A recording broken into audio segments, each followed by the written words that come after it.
akhir-akhir ini, pasti kamu sering dengar PHK massal, restrukturisasi, dan efisiensi.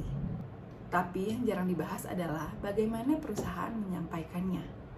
Atau lebih tepatnya, bagaimana perusahaan tidak menyampaikannya.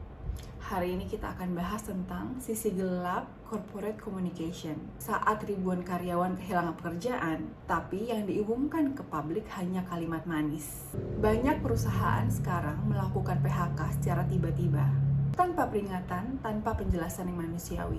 Bahkan beberapa karyawan tahu mereka dipecat dari sistem yang mereka tidak bisa akses lagi. Dan di balik itu semua, tim komunikasi bekerja keras. Bukan untuk transparansi, tapi untuk mengemas peristiwa menyakitkan itu menjadi narasi yang bisa diterima oleh publik.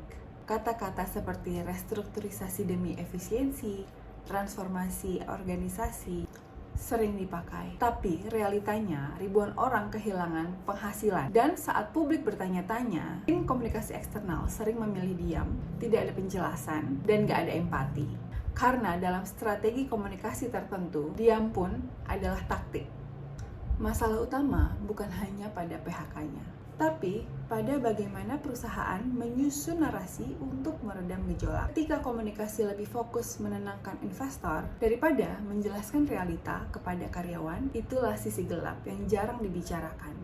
Corporate communication punya peran besar pada masa krisis, tapi saat perusahaan memilih diam di tengah PHK besar-besaran, pertanyaannya bukan soal strategi, tapi soal nilai.